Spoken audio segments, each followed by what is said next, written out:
Hello everyone, मैं शिवम द्विवेदी उपस्थित हूँ एक बार फिर आप लोगों के सामने अपनी इस नई क्लास में। आज की इस क्लास में हम बात करने वाले हैं एक्सरसाइज 3H के बारे में। जैसा कि आप लोग जानते हैं कि पिछली कुछ क्लासेस से हमने आपका चैप्टर 2 और चैप्टर 3 की जी एक्सरसाइज तक का कोर्स खत्म कर लिया है। आज की इस क्लास में हम आपको 3H एक्सरसाइज के कुछ क्वेश्चंस को बताएंगे। इस क्लास के बाद हम दूसरी क्लास देंगे और लगातार कुछ क्लासेस देकर हम इस चैप्टर को ही खत्म कर देंगे। तब तक के लिए बने रहिए हमारे साथ और पहला क्वेश्चन स्टार्ट कीजिए। लिखा हुआ है ए और बी की, तो आपको बुक में दिखा दें। लिखा हुआ है कि ए और बी की मासिक आय का अनुपात 9:7 है। इसका मतलब क्या है? एक ए नाम का कोई लड़का है और एक बी नाम का कोई लड़का है और उनकी मासिक आय का जो अनुपात है वो कितना है? 9:7 है और उनकी मासिक व्यय का अनुपात कितना है? 4:3 है। यदि उनमें से प्रत्येक 200 मासिक बचाता हो तो प्रत्येक की मासिक आय क्या होगी? मान लीजिए ए से किसी का नाम है और बी से भी किसी का नाम है, ये दो लोग हैं। तो हम लोगों से कह रहा है कि इतने रुपए उनकी आय है, यानी महीने में वो 9:7 के अनुपात में कमाते हैं। इसका अर्थ क्या है? इसमें कोई पैरामीटर छुपा हुआ है, वो क्या होता है बाद में हमको आपको बताएंगे। उसके बाद लिखा है मासिक व्यय का अनुपात। व्यय का मतलब उनका खर्च कितना है? 4:3 है। यदि उनमें से प्रत्येक 200 रुपए बचाता है, वो दोनों 200 रुपए बचाते हैं, तो उनकी प्रत्येक की जो है मासिक आय हम लोगों को ज्ञात करनी है। अब कैसे लिखेंगे इसको हम आपको बताते हैं। सबसे पहले लिखेंगे माना ए की मासिक आय। माना ए की जो क्या है? मासिक आय। तो आप यहां देख रहे हैं कि ये क्या है? ए लिखा हुआ है, तो उसका कितना दिया है? 9। तो हम लोग लिखेंगे 9 और कोई एक पैरामीटर मानना पड़ेगा कि एक्स। ठीक है, ये आपको एक्स लगाना है, यानी 9x क्या? रुपए। उसके बाद आप लिखेंगे बी की मासिक आय। उससे आप क्या लिखेंगे? बी का कितना है? 7, तो हम लोग इसे लिखेंगे 7x रुपए। उसके बाद देखिए क्या लिखा है? लिखा है उनके मासिक व्यय का अनुपात 4:3 है, यानी ए जो है वो 4 रुपए खर्च करता है और जो बी है वो कितना खर्चा करता है? 3। लेकिन ये 4 और 3 कोई असली में रुपए नहीं है, ये उनका एक पैरामीटर है, ये एक उनका अनुपात है। अनुपात क्या होता है जल्द ही हम आप लोगों को एक क्लास में पूरा अनुपात बता देंगे। तो क्या लिखा है? उनके मासिक व्यय का अनुपात 4:3 है, तो हम लोग लिखेंगे ए की मासिक व्यय या एक का मासिक व्यय। ए का जो मासिक व्यय है वो कितना है? 4x और जो बी का जो मासिक व्यय है वो कितना है? 3x। ऐसे आप लिख लेंगे। उसके बाद देखिए क्या कह रहा है। प्रश्नानुसार हम लोगों को किसी भी तरीके से दो समीकरण निकालने हैं, तो यहाँ पे आप x ना मानिए, यहाँ पे आप y मान लीजिए। पता नहीं है कैसा पैरामीटर हो, है ना, तो इसे आप y मान लीजिए। 4y और 3y। इतना करने के बाद आप क्या लिखेंगे?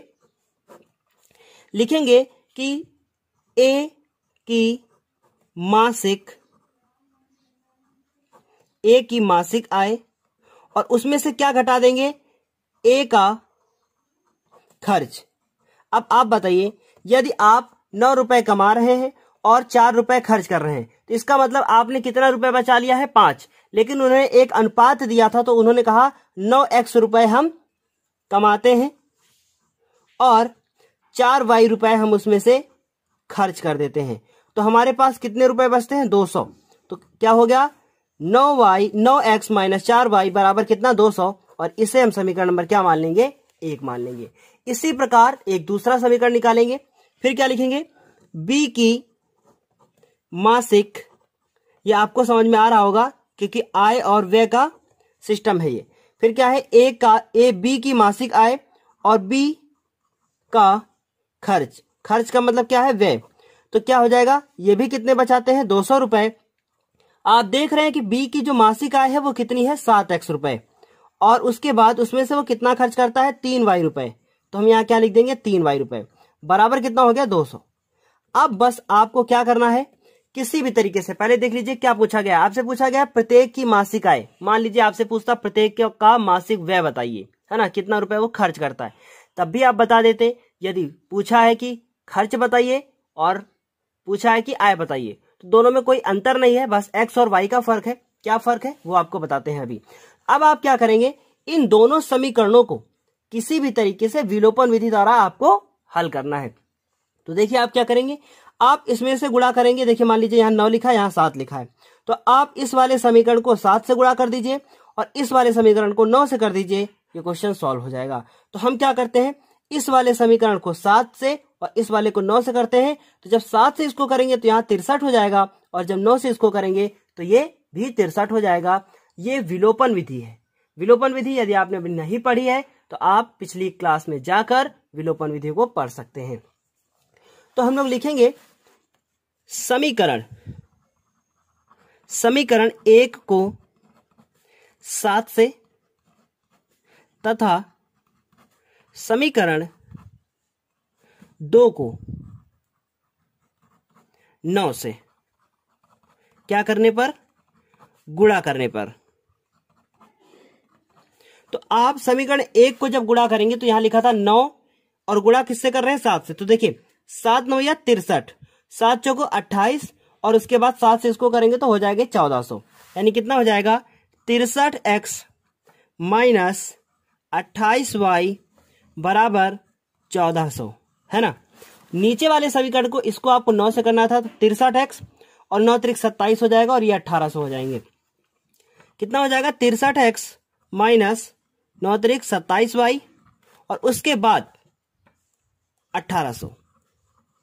अब आप क्या करेंगे, अब आप चिन्ह को बदलेंगे यहाँ पे। तो देखिए क्यों, क्योंकि यहाँ प्लस है, यहाँ प्लस और यहाँ प्लस है, तो हमें माइनस करना पड़ेगा तभी ये कैंसिल आउट होगा। इसे विलोपन विधि कहा जाता है। ये इससे कैंसिल आउट हुआ, ये यहाँ माइनस है, यहाँ प्लस है, तो हम लोग यहाँ कौन सा चिन्ह लगाएंगे, प्लस लगाएंगे और उसके बाद यहाँ माइनस लगाएंगे। आप देख रहे हैं कि 28 माइनस का है और 27 प्लस का है, तो माइनस और प्लस क्या होता है, माइनस होता है। तो 28 में से 27 चले जाएंगे तो y बचेगा, यानी 1 y बचेगा और यहाँ पे माइनस होगा क्योंकि 28 के आगे माइनस है। उसके बाद 1400 में से 1800 नहीं माइनस हो सकते, तो 1800 में से 1400 माइनस करेंगे, कितना उत्तर आएगा 400 और 1800 के आगे कौन सा चिन्ह लगा है, माइनस, तो इधर भी माइनस हो जाएगा। तो y बराबर कितना आ गया, 400 रुपए आ गया। अब आपको क्या करना है, x का मान निकालना है। अब आप क्या लिखेंगे, y बराबर 400 समीकरण नंबर 1 में रखने पर। आप देख रहे थे कि जो आपका समीकरण 1 था वो था 9x माइनस 4y बराबर कितना, 200। अब आप क्या करेंगे, आपका जो ये समीकरण 1 है इसमें आप y बराबर 400 रख देंगे, तो 4 गुणे 400 बराबर 200। तो ये हो जाएगा ये 9x और 4 जो को 1600 उधर जाके जुड़ जाएंगे तो कितना हो जाएगा 200 ये वाला और 4 जो को 1600, तो प्लस के 1600 हो जाएंगे, इधर से माइनस है उधर प्लस में हो जाएगा, बराबर कितना हो गया 1800। तो इसका मतलब 9x बराबर 1800, तो x बराबर 1800 बटे कितना हो गया 9, 9 एक कम 9 और 9 दूनी 18, तो x बराबर भी कितना आ गया 200। इस तरीके से आप लोगों ने x और y के मान निकाल लिए, लेकिन अभी ये मेरा आंसर नहीं था। याद रखिएगा, जब तक अनुपात में कोई चीज दी हो तब तक आप उसे अपना रियल आंसर नहीं मान सकते, क्योंकि आपसे पूछा गया प्रत्येक की मासिक आय ज्ञात कीजिए।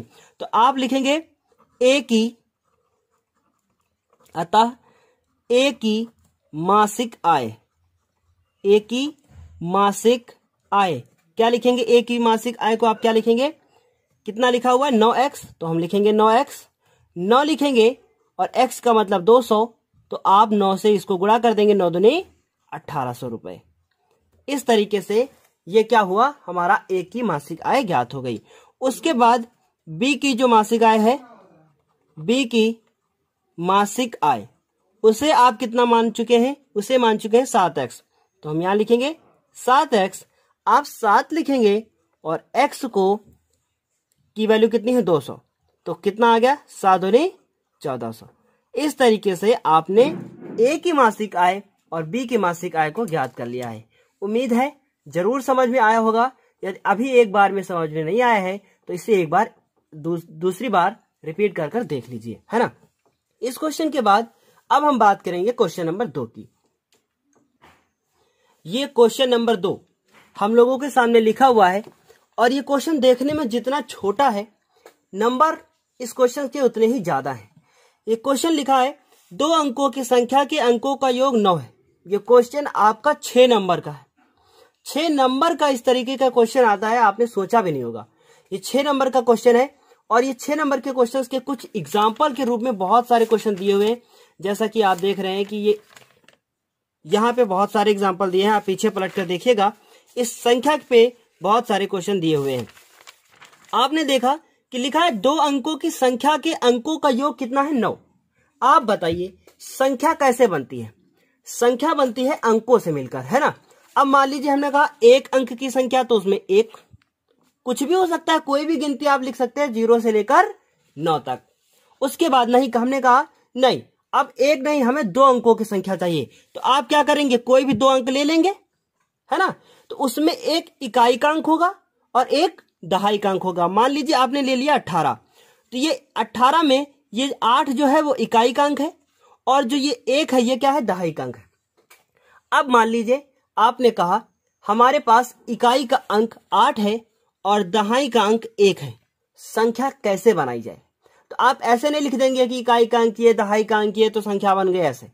इसका कुछ रूल होता है। आपने बहुत छोटे क्लास में पढ़ा होगा कि संख्या का जो रूल होता है वो क्या होता है, लेकिन आपको याद बिल्कुल भी नहीं होगा। आज हम आपको वो याद दिलाएंगे और याद दिलाने के बाद बताएंगे कि संख्या कैसे बनती है। तो सबसे पहले आपको हम एक फॉर्मूला बताने जा रहे हैं कि कैसे संख्या का फॉर्मूला लिखेंगे।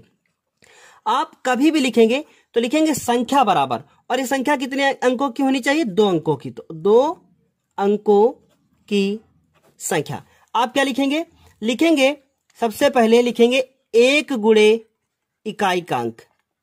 इकाई का अंक आपने स्थानीय मान पढ़ा था छोटे क्लास में, बस वही रूल लगाना है।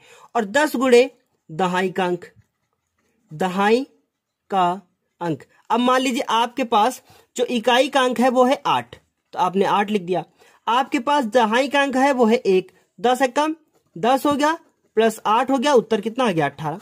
इस तरीके से आपको अपना आंसर निकालना है ना। तो सबसे पहले तो यहां लिखा है 2 अंकों की संख्या के अंकों का योग, यानी कुछ पहली संख्या है, यानी पहला अंक है और दूसरा अंक है, 2 अंक है, इनको आपस में जब जोड़ा जाता है तो उत्तर कितना आता है? 9 आता है। तो अब आप डायरेक्ट ऐसा नहीं बता सकते कि हाँ सर 1 और 8 9 हो जाएगा, और तो लेकिन आगे कुछ 2 और शर्तें हैं। तो 1 और 8 भी तो हो सकता है, 2 और 7 भी हो सकता है, 3 और 6 भी हो सकता है, कुछ भी हो सकता है ना। फिर लिखा है इस संख्या का 9 गुना, यानी जो ये संख्या होगी इसका 9 गुना। फिर कॉमा लगा हुआ है, लिखा है संख्या के अंकों को पलटने से बनी संख्या का 2 गुना है। बस यही लाइन मेन है, यही लाइन आपको नंबर दिलाएगी और यही लाइन आपको समझना है। बस क्या लिखेंगे? सबसे पहले लिखेंगे माना इकाई का अंक। बहुत ध्यान से देखिएगा इस क्वेश्चन को। माना इकाई का अंक x तथा दहाई का अंक, बहुत ध्यान से देखिएगा इसको, ये बहुत इंपॉर्टेंट क्वेश्चन है। दहाई का अंक y है। आपने क्या माना? इकाई का अंक x है और दहाई का अंक क्या है? y है। उसके बाद क्या लिखेंगे? लिखेंगे तब प्रश्नानुसार, तब प्रश्नानुसार उसने कह दिया है अंकों का योग। बहुत ध्यान से देखिएगा इस क्वेश्चन को, अंकों का योग क्या दिया है उसने कहा है अंकों का योग कितना है? 9। तो अंकों में क्या क्या आता है? इकाई का अंक आता है और दहाई का अंक आता है। तो आप कुछ भी लिख देंगे, चाहे इकाई पहले लिख दे चाहे दहाई पहले लिख दे, कोई बात नहीं होती, एक ही बात है। चाहे आप 1 में 8 जोड़ेंगे तब भी 9 आएगा, 9 में और 8 में 1 जोड़ेंगे तब भी आएगा 9, और 1 में 8 जोड़ेंगे तब भी 9। तो आप क्या लिखेंगे? दहाई का अंक और इसमें आप क्या जोड़ेंगे? इकाई का अंक, इकाई का अंक, और बराबर कितना लिख देंगे? 9। ऐसे लिख देंगे। अब इकाई का अंक आपने क्या माना है? x। दहाई का अंक आपने क्या माना है? y। बराबर कितना हो जाएगा? 9। समी का नंबर कितना हो गया? 1। अब उसके बाद देखिए, माना इकाई का अंक x, दहाई का अंक y, तब क्या लिखेंगे हम लोग? संख्या लिखेंगे। अब लिखेंगे तथा संख्या क्या होगी? अब संख्या जब भी बनाएंगे आप तो एक फॉर्मूला अभी जो हमने आपको बताया, 10 गुणे दहाई का अंक, ये आपको याद करना पड़ेगा। 10 गुणे दहाई का अंक प्लस 1 गुणे इकाई का अंक, बहुत ही ज्यादा इंपॉर्टेंट क्वेश्चन है, 1 गुणे इकाई का अंक। अब देख रहे हैं आप, दहाई का अंक जो है वो y है और इकाई का अंक जो है वो आपने x मान रखा है। इस तरीके से संख्या हमको मिली 10y प्लस x, ये हम लोगों को क्या मिल गई है, संख्या। ठीक, अब उसके बाद देखो उसने कहा है इस संख्या का 9 गुना संख्या के अंकों को पलटने से बनी संख्या का 2 गुना है। अब आप क्या करेंगे, अब अंक को आप पलट देंगे, लिखेंगे अंकों को पलटने पर, अंकों को पलटने पर बनी संख्या। जब आप समझ जाएंगे तो इतनी थ्योरी आपको नहीं लिखनी पड़ेगी, बस आप लिख देंगे नई संख्या, बस इतना काफी है। तो लिखेंगे अंकों को पलटने पर बनी संख्या। आपको इसे क्या करना है, बहुत ध्यान से देखिएगा, जो भी संख्या यहां बन के आए उसके अंकों को पलटना है, यानी जहां पे x है वहां y करना है, जहां y है वहां पे आपको x करना है। तो इस तरीके से ये हो जाएगा 10x प्लस y। क्या किया गया, जहां x था वहां y किया गया, जहां y है वहां x किया गया। तो यहां y है, यहां x है, यहां पे तो y हो गया, है ना, ये हो गया। अब उसके बाद फिर से देखिए, प्रश्नानुसार उसने कहा है, ये लाइन इंपॉर्टेंट है, लिखा इस संख्या का 9 गुना संख्या के अंकों को पलटने से बनी संख्या का 2 गुना है। तो हम लोग लिखेंगे, बहुत ध्यान से देखिए, लिखेंगे संख्या, फिर लिखेंगे नई संख्या, है ना, यही इंपॉर्टेंट लाइन है। लिखेंगे संख्या और फिर लिखेंगे नई संख्या। अब उसने कहा इस संख्या का 9 गुना, तो इस संख्या को आप 9 से गुणा कर दीजिए। फिर कह रहा है अंकों को पलटने से बनी संख्या का 2 गुना, तो आप इसको कितने से गुणा कर देंगे, 2 से कर देंगे। अब लिखेंगे आप 9, और आपकी संख्या कितनी है, आपकी संख्या है 10y प्लस x, और ये 2 लिखा, और नई संख्या कितनी है आपकी 10x, ये वाली जो अंकों को पलटने पे बनी है ये y। इसको आप हल करेंगे तो 9 से जब 10 को गुणा करेंगे तो कितना हो जाएगा 90y प्लस 9x। उसके बाद इसको इससे करेंगे तो कितना हो जाएगा 20x, और 2 से इसको करेंगे तो 2y। इस तरीके से ये बन गया। अब देखिए इस समीकरण को हमें थोड़ा सा और सिंप्लीफाई करना है ना। तो अब इसे कैसे करेंगे आप देखिए, इसको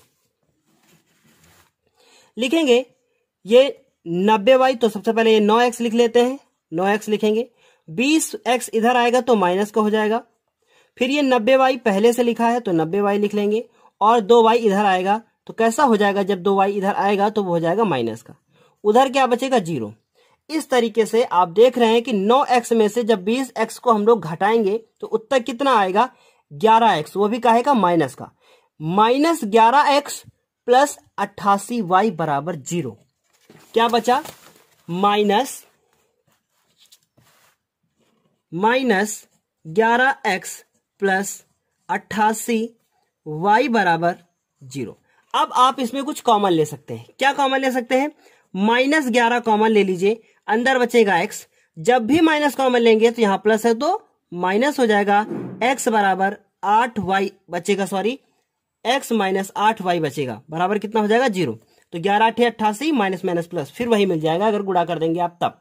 तो क्या बचा, -11 को 0 के अगर नीचे ले जाएंगे, -11 को 0 के नीचे ले जाएंगे तो वो हो जाएगा 0। तो इस तरीके से बचा x माइनस 8y बराबर 0, और इसे समीकरण नंबर क्या मान लेंगे 2।